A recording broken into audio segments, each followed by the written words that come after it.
कार्यक्रम के प्रायोजक हैं Bharat taste house private limited, Vardhman jewellers, eternal solution, Mahila Mandal Punjabi बाग।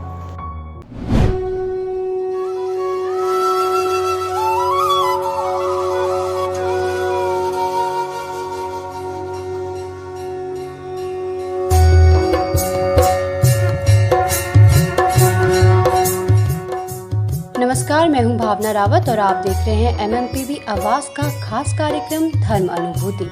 आज हमारे इस खास कार्यक्रम में निर्जला एकादशी व्रत के बारे में हम आपको कुछ खास बातें बताएंगे, जैसे कि कैसे करना चाहिए निर्जला एकादशी का व्रत और क्या क्या जरूरी होते हैं नियम। तो चलिए अब आपको बताते हैं निर्जला एकादशी के बारे में।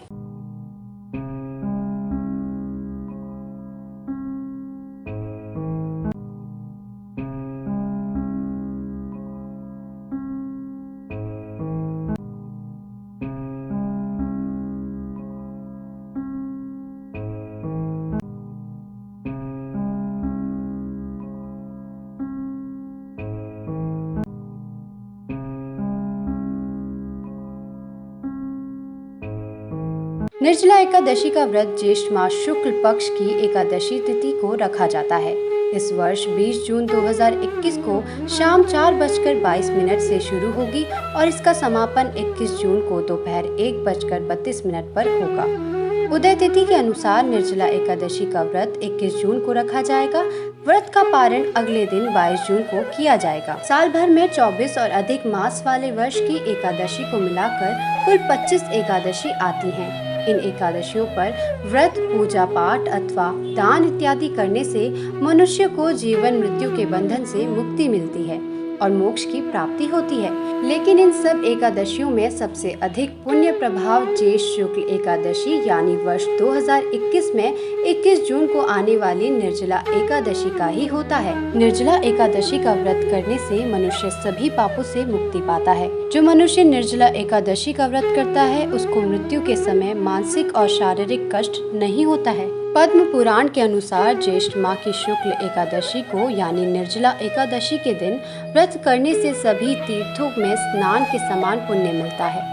इस दिन जो व्यक्ति दान करता है वह सभी पापों का नाश करते हुए परम पद प्राप्त करता है। इस व्रत को करने के बाद जो व्यक्ति स्नान, तप और दान करता है उसे करोड़ों गायों के दान करने के बराबर फल प्राप्त होता है। इस दिन शरबत, अन्न, वस्त्र, गाय, जल, छाता आदि का दान देना शुभ माना जाता है। देवी देवताओं को इस दिन छत्र चढ़ाना अति पुण्यदायी होता है। सामूहिक रूप से वितरित किए गए अन्नदान या जलदान के पुण्य प्रभाव में काफी इजाफा होता है। अगर इस दिन व्रत ना कर सके तो सामर्थ्य अनुसार दान और पूजा करके पुण्य अवश्य प्राप्त करें।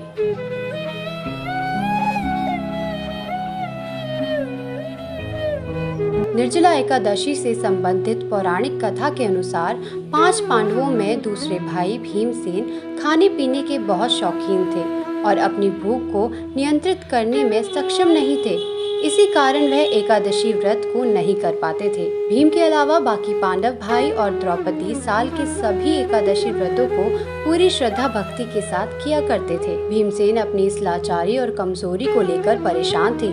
भीमसेन को लगता था कि वह एकादशी व्रत ना करके भगवान विष्णु का अनादर कर रहे हैं। ऐसे में एक बार महर्षि व्यास पांडवों के यहाँ पधारे। भीम ने वेद व्यास जी से कहा कि यहाँ सभी व्रत करते हैं, मुझे भी व्रत करने को कहते हैं, लेकिन मैं चाहकर भी व्रत नहीं रख पाता। आप इसका कोई उपाय मुझे बताएं कि मैं भी व्रत रख सकूं और मुझे कष्ट भी ना हो। महर्षि व्यास जानते थे कि भीम के उदर में प्रक नामक अग्नि है, इसलिए अधिक मात्रा में भोजन करने पर भी उनकी भूख शांत नहीं होती है। महर्षि ने भीम से कहा कि तुम ज्येष्ठ शुक्ल एकादशी यानी निर्जला एकादशी का व्रत रखा करो।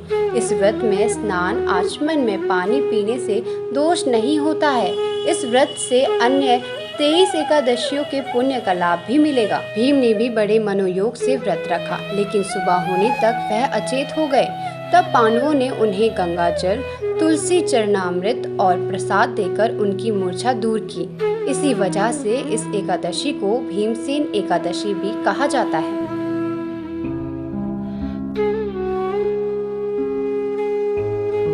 निर्जला एकादशी का व्रत करने के लिए दशमी तिथि से ही व्रत के नियमों का पालन आरंभ हो जाता है। व्रत की पूर्व रात्रि पर शुद्ध शाकाहारी भोजन लेकर धरती पर बिस्तर लगाकर संयम से सोना चाहिए।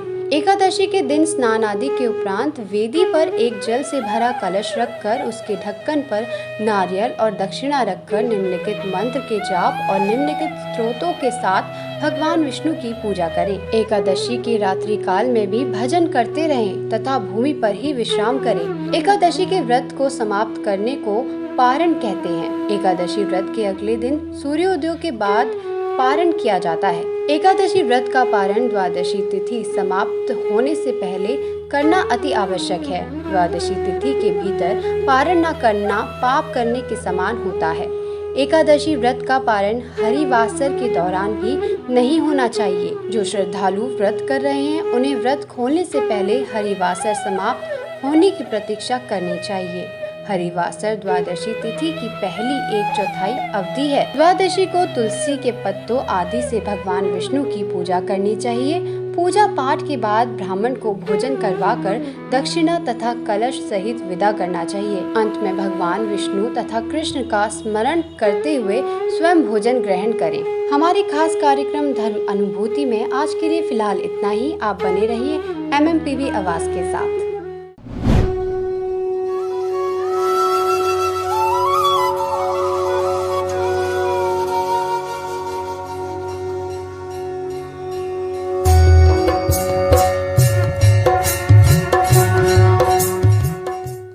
कार्यक्रम के प्रायोजक हैं Bharat taste house private limited, Vardhman jewellers, eternal solution, Mahila Mandal Punjabi बाग।